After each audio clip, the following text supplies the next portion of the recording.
When it comes to developing your technique and being able to sing through your range with more ease, a huge part of this is this idea of separation. Let me explain what I mean by separation today, and I'll also share with you a way you can start to build and start to train this into your voice. Now, real quick, for those of you who don't know me, my name is Ivan. I'm a voice teacher who works with students from all around the world over Zoom.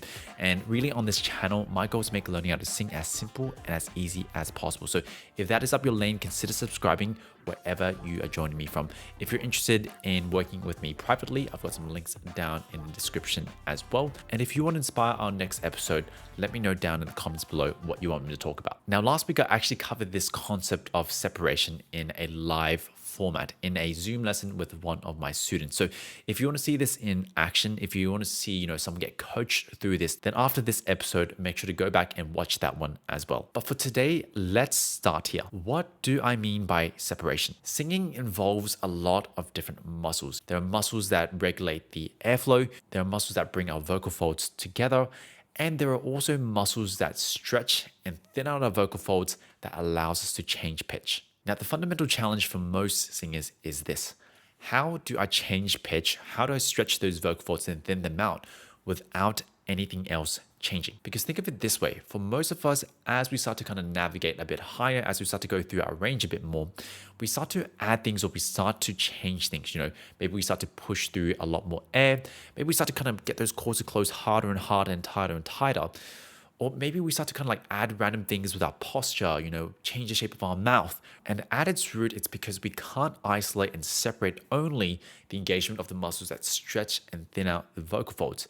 Instead, we just clumsily engage everything. And so a huge part of vocal training and a huge part of, all the different exercises, all the different scales you might see out there is to help you build more of this separation. Now, whilst this is simple in theory, in actual practice, in actual singing, it can take time and actually be tricky to execute. And this is where having a teacher like myself to guide you through this process, we can make it a lot easier. But let me just share with you a simple progression to help you start to feel or at least start to explore this idea of separation. So the first step here is let's just find a simple tap like this on an O vowel. So I want you to go O, O, O, O, O, O, O. Very simple. O, O, O, O, O. Now, what this is, highlighting to our brain, or what this is training in, is it's learning to engage the muscles that bring the chords together, the ones that actually make a sound. Now, notice two things. As I'm doing this tap, the closure is pretty precise, so it's not like kind of losing a lot of air. It's pretty precise. And also the volume stays relatively the same. Somewhere around your speaking volume is a good place to start. If you're having trouble with this, precision or kind of keeping the volume even, then stay here for a bit and see if you can find like this.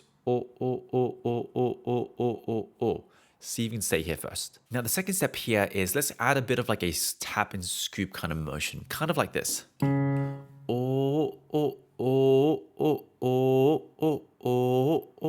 Now, this pattern will make a bit more sense when we introduce pitch change in step number 3. But here, what I want you to focus on is as you kind of add in this little pattern in, try not to move anything, right? So don't change the shape of your mouth. Try not to change, how the chords are coming together. No louder, no softer, not breathier, not more tight. Just kind of keep them pretty even.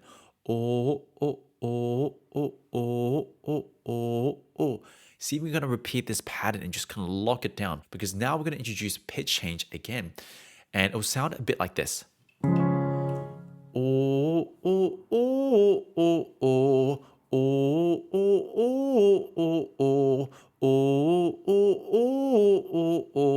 Now, maybe you need to rewind this and try it with me a couple of times. Sometimes it can take a bit of time to get used to the pattern, but that is completely fine. Now, what we're doing here is we're basically now introducing pitch change, right? The stretch, the thinning out of the vocal folds into this exercise. Now, there's two parts of it that you can focus on, right? The first thing that will help build separation is focusing on the things that don't need to change. So as I'm maybe doing this exercise, don't let the vowel, don't let that precision of the tap change. If it starts to go, where I kind of lose that kind of precision of the tap, or maybe, might like move my mouth in a certain way, that is unnecessary. And that's part of the problem, right? We start to build all these like dependencies in our technique. Now, that's the first part. So try not to kind of change those things unnecessarily because they don't need to. You can also then focus on the part that does need to change, which is pitch or the stretching of the vocal folds.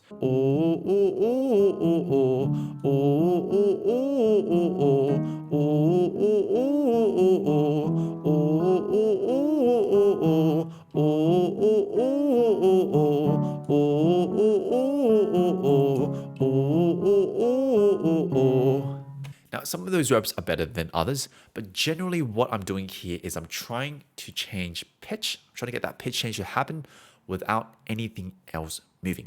Now, if you can do that right, I really want you to ask yourself, what does that feeling of pitch change feel like to you? This is going to be a really important question, especially when those other things aren't moving. Now, for me personally, I just feel the voice kind of, stretch and thins out. It kind of narrows a tiny bit and the voice kind of pops up into the head. But keep in mind, this can be a bit different for you. So don't worry if you don't feel exactly the same way as I do. Keep chipping away at it and experimenting. Now, as you experiment here, right, you also might notice it might feel a bit like, you're rubbing your belly and tapping your head at the same time, and they're not always going to coordinate together properly. That's completely fine. That's going to be like that at the beginning. So you might have examples where you'll get to the note, you get to the note, but you had to kind of add something extra that was unnecessary. Or you might notice where you don't add anything unnecessary, but you also miss the pitch. We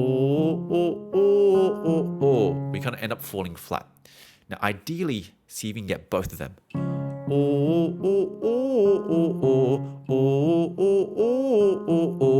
Because the more you can kind of chip away at this and get both of them together, get to the pitch and you don't change anything else, this really demonstrates that you've got more separation in the muscles that stretch the vocal folds and pretty much anything else. Anyway, team, I hope that is useful. If you have any questions, let me know down in the comments below. If you're feeling stuck, with your voice, if you want to kind of improve a bit faster, I do also offer private lessons, so check out the links down in the description. Apart from that, my name is Ivan. I'm your voice teacher, and I'll see you next week for these weekly tutorials. Take care.